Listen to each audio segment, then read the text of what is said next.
Hi hello నమస్తే నా పేరు రాధాకృష్ణ. బిగ్ బాస్ సీజన్ 9 నిన్నటి ఎపిసోడ్ మీరు చూసి ఉంటారు. 11th week nominations.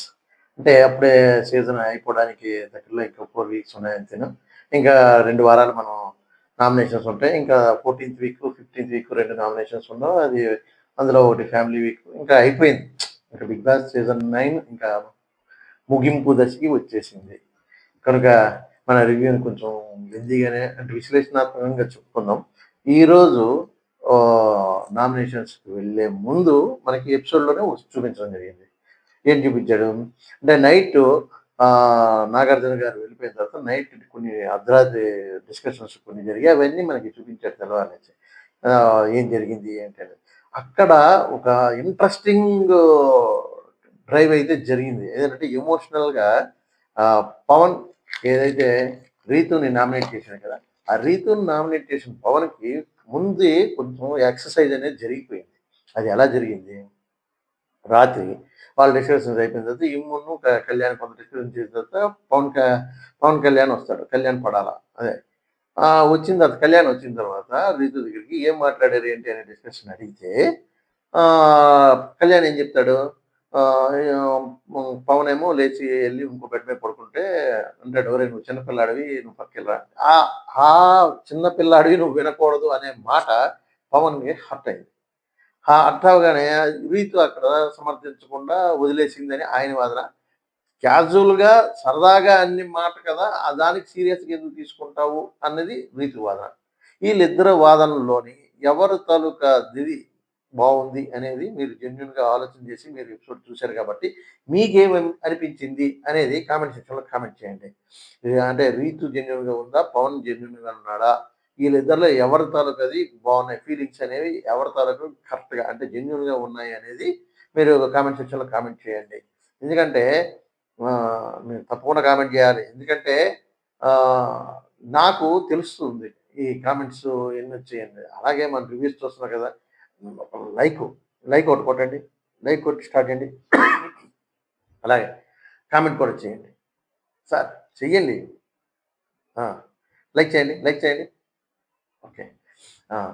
ఇప్పుడు రీతూకి, పవన్‌కి ఆ డిస్కషన్ అంతా ముందు నడవడం వల్లే, అది ముందు వాళ్ళ తాలూకా చిరాకులు, పరాకులు, కోపాలు, తాపాలు అవన్నీ ముందుకు రావడం వల్లే అది నామినేషన్స్‌లో చూపించాడు పవన్. అది ఎందుకు చూపించాడు అనేది కొద్దిగా కాసేపు పోయిన తర్వాత మాట్లాడుకుందాం. ఈ రకంగా ముందంతా జరిగింది. ఆ తర్వాత బిగ్ బాస్ అందరికి అనౌన్స్‌మెంట్ ఇచ్చాడు. ఏమని 11th వీక్ నామినేషన్స్ మీరు మీ అభిప్రాయాలు, ఇష్టాలు, కష్టాలు అన్నిటిని దృష్టిలో పెట్టుకొని మీకు ఎవరు హౌస్‌లో మీ హౌస్‌మేట్‌గా ఉండాలి, ఎవరు హౌస్‌మేట్‌గా ఉండకూడదు అనేది మీరు బాగా ఆలోచన చేసి నామినేషన్స్ అనే ప్రక్రియ అనేది చేయాలి. ఈ నామినేషన్ ప్రక్రియకి కూడాను సమయం ఉంటుంది. బెల్ మోగి నుంచి బెల్ ఆగిపోయేలోగా మీ డిస్కషన్ కంప్లీట్ చేయాలి అనే టైమ్ డ్యూరేషన్ ఒకటి పెట్టి బజర్‌కి ఒక అధికారాన్ని కెప్టెన్‌కి ఇస్తున్నాను. అంటే ఏమి అధికారము? అంటే అదే మొత్తం ఎవరిని ఎన్ని సార్లు అంటే ఎన్ని నామినేషన్స్ ఒకరు ఇద్దరు 2 చేయొచ్చు. ఒకరు ఒకటే చేయొచ్చు అనే అధికారం ఇవ్వాల్సింది ఎవరికి? కెప్టెన్‌కి ఇచ్చారు. అక్కడ కొన్ని నంబర్స్ టోకెన్స్ లాంటివి పెట్టారు. ఆ టోకెన్ ఎవరికిస్తే వాళ్ళు 2 నామినేషన్‌లో ఒక నామినేషన్ చేయాల్సింది ఉంటదనమాట. అలాగా తనూజాకి పవర్ ఇవ్వడం జరిగింది. తనూజాకి పవర్ ఇచ్చిన తర్వాత తనూజ ఏం చేసింది? టక్కుమని ఫస్ట్ పవర్ ఉపయోగించింది ఎవరికి అంటే నా ఇమానియల్. ఇమానియల్‌కి 2 పవర్స్ ఇచ్చింది. అంటే ఇద్దరిని నామినేట్ చేసే టోకెన్ అనేది ఇవ్వడం జరిగింది. అది ఇమానియల్‌లో ఫస్ట్ నామినేషన్ కింద భరణి గారిని నామినేట్ చేశారు. భరణి గారిని నామినేట్ చేయడానికి రీజన్ ఏం చెప్తాడు ఇమానియల్ అనంటే, మీరు ఫిజికల్లీ ఫిట్‌నెస్ తగ్గడం వల్లో, లేకపోతే ఇంతకు ముందు పవర్ మీకు అంటే ఏవైనా దెబ్బలు గట్ట తగిలాయి కదా! అందువల్లో లేకపోతే మానసిక స్థితి కరెక్ట్‌గా లేకపోవడం వల్ల ఏదైనా అయినా మీరు కరెక్ట్‌గా ఇంతకు ముందు ఉన్న మీ ఫోర్స్‌కు తగ్గట్టుగా అంటే మీరు ఎంత చక్కగా ఆడగలరో అంతటి తగ్గట్టుగా మీరు ఆడలేకపోతున్నారు అని పాయింట్‌నైతే రైజ్ చేశాడు. రైజ్ చేయగానే భరణి దాన్ని సమర్థించుకోవడం ఎలా సమర్థించాడు? చాలా చక్కగా హోస్ట్ నాకు కితాబ్ ఇచ్చాడు. ఏమని? మీరు బాగా ఆడారు అని చెప్పేసి.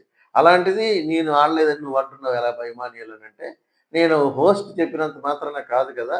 మీరు కూడాను పెర్ఫార్మన్స్ నాకైతే కనపడలేదు. మీకు ఉన్నంత పెర్ఫార్మన్స్ ఇప్పుడు నాకు కనపడడం లేదని చెప్పేసి నామినేట్ చేస్తున్నాను అని చెప్పి చెప్పాడు. అంటే ఇమానియల్ నువ్వు చూడకపోతే నేనేం చేసేది, నాకు తగిలిన దెబ్బలు నీకే గాని తగిలింటే నువ్వు అలాగ ఆడలేకపోదువి అని చెప్పి ఇలా చెప్పడం వల్ల కొంచెం అదయింది. ఈలోగా నామినేషన్ ప్రక్రియ కుండ బద్దలుగొట్టాడు బాగానే. అక్కడేంటంటే దిష్టి బొమ్మలు లాంటివి పెట్టి దానికి ఒక కుండ పెట్టారు. ఆ కుండని బద్దలుగొట్టాలి స్టిక్‌తో. చాలా దీనిగా ఉంటది. అది ఇంతకుముందు ప్రతి సీజన్‌లోని వస్తున్నవే ఇవి ఈ ప్యాటర్న్. ఇది బావుంటది కొద్దిగా.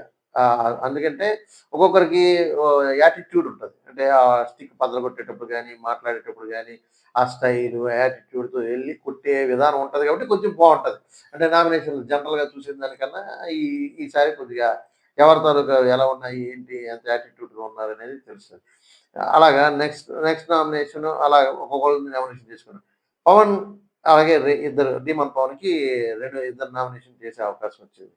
అలా ఇద్దరు నామినేషన్ చేస్తే అందరూ కలిసి ఎవరికి ఇద్దరు నామినేషన్స్ వచ్చినా సరే ఒక నామినేషను ఒక వేళ్ళకేస్తారు. ఇంకో నామినేషను రీతుకి. రీతుని అందరూ టార్గెట్ చేస్తూ నిన్న నామినేషన్ సెకండ్ నామినేషన్ అనేది వేయడం జరిగింది. సెకండ్ నామినేషన్ పడుతున్న కొలది రీతు పాపం ఇచ్చేస్తుంది.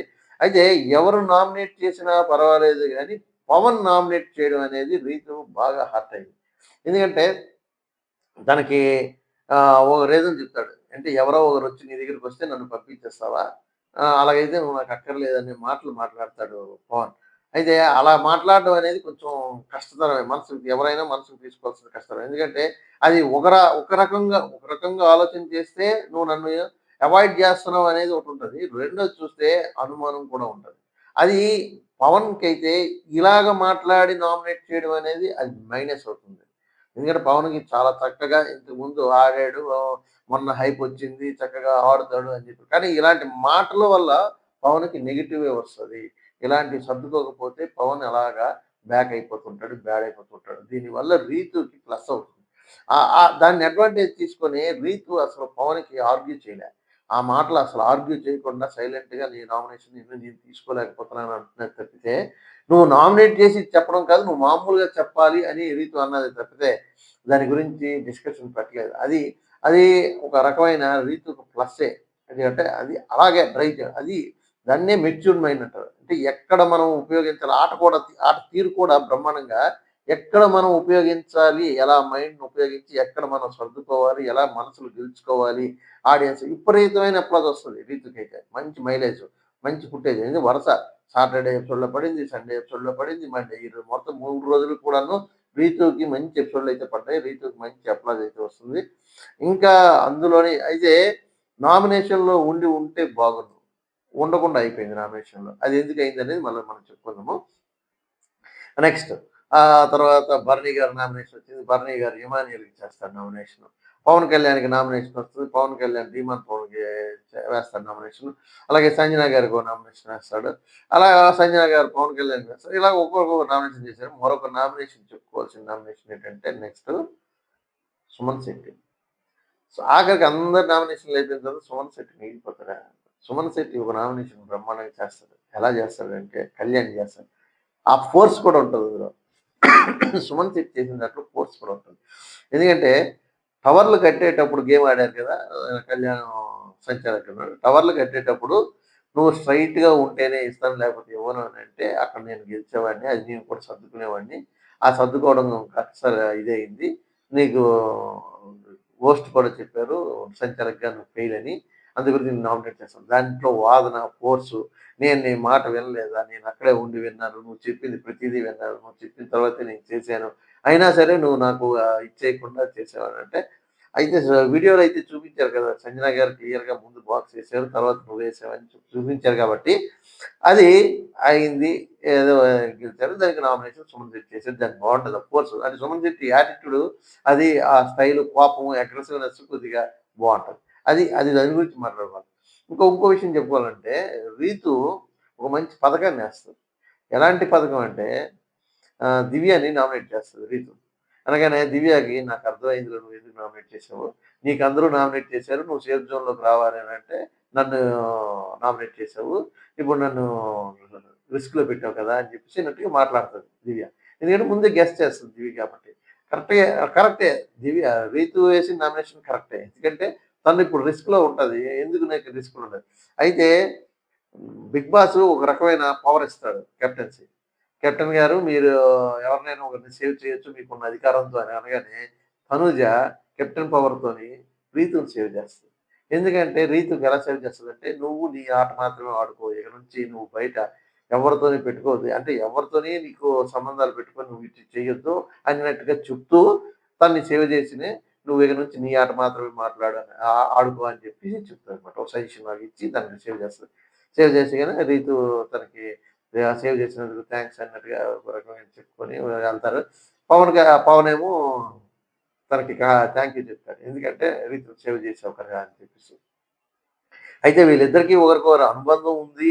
రియల్‌గా, జెన్యూన్‌గా ఉన్నారు. కానీ ఒకరి మీద ఒకరికి కోపం, ఇగో మధ్యలో కళ్యాణ్ ఇలా రావడం, ఇలా అనడం, తనని నెగ్లెక్ట్ చేస్తుందన్న భావన, ఒక ఇన్‌సెక్యూరిటీ ఫీలింగ్‌తో పవన్ ఆ రకంగా ప్రవర్తిస్తున్నాడేమో. అలాంటిది కరెక్ట్ చేసుకుంటే పవన్ డెఫినెట్‌లీగా ఆడియన్స్ మనసుని దోచుకునే విధంగా వెళ్తాడు. లేదంటే పవన్ కొద్ది కొద్దిగా డౌన్ అయిపోతూ ఉంటాడని అనిపిస్తూ ఉంది. అయితే ఈ వారం ఇమాన్యుయల్ వచ్చాడు నామినేషన్స్‌లోకి 10 వారాల తర్వాత అందరికీ ప్రార్థన కూడా చేశాడు. ప్రజలారా నన్ను కనిపెట్టుకొని నాకు ఓట్లు వేయండి, నన్ను దీవించండి అని. అయితే ఇమాన్యుయల్ ఎలాగో సేవ్ అవుతాడు. ఎందుకంటే పోటీ లాస్ట్ క్లైమాక్స్ పోటీకొస్తే ఈ వారంలో ఎలిమినేషన్ ఎవరి మధ్యన జరగొచ్చంటే సంజన గారికిను ప్లస్ దివ్య గారికి పడుతుంది మాక్సిమం. అంతవరకు పోటీ కొనసాగుతూనే ఉంటది. లేదు టెన్షన్ పెట్టాలి అని అనుకుంటే బిగ్ బాస్ మాత్రం దివ్యాకిను, ఇమాన్యుయల్‌కి టెన్షన్ పెడతారు. ఎందుకంటే ఇమాన్యుయల్ ఫస్ట్ సారి వచ్చాడు కాబట్టి తనల్ని కొద్దిగా ఇచ్చేయాలి, కొద్దిగా అగ్రెసివ్‌గా ఆడాలి, కొద్దిగా ఇంకా చేరుకోవాలి అనంటే డెఫినెట్‌లీగా ఇమాన్యుయల్‌కి, దివ్యకి పెడతారు. లేదనంటే సంజన గారికి, దివ్యకి పడే ఆస్కారం ఎక్కువైతే ఉంది. ఈ రకంగా నేను నా 11థ్ వీక్ నామినేషన్స్ అయితే జరగడం అయిపోయింది. ఇక నుంచి మీ ఫేవరెట్ కంటెస్టెంట్లు ఎవరున్నారో ఆళ్ళందరికీ ఓట్లు వేసుకోండి. అలాగే నా రివ్యూస్‌ని కూడా మీరందరూ చూస్తున్నందుకు చాలా సంతోషం. చాలా చక్కగా అందరూ కామెంట్లు పెడుతున్నారు, లైకులు కొడుతున్నారు. మంచి అప్లాజ్ వస్తున్నది. ఇంకా మీరు లైకులు కొడుతూ, కామెంట్లు పెడుతూ ఉండాలని నేను కోరుకుంటున్నాను. మీరు లైకులు చేసిన కొద్దీ, కామెంట్లు పెడుతున్న కొద్దీ రీచ్ అనేది ఇంకా ఎక్కువుంటుంది. అందువల్ల మిమ్మల్ని మరీ మరీ అడుగుతున్నాను. ఇదే కారణం అంతే, అంతే మరించి లేదు. అందరికీ నా హృదయపూర్వక ధన్యవాదాలు తెలియజేసుకుంటూ మీ రాధాకృష్ణ మన channel NRK talks. Thank you very much.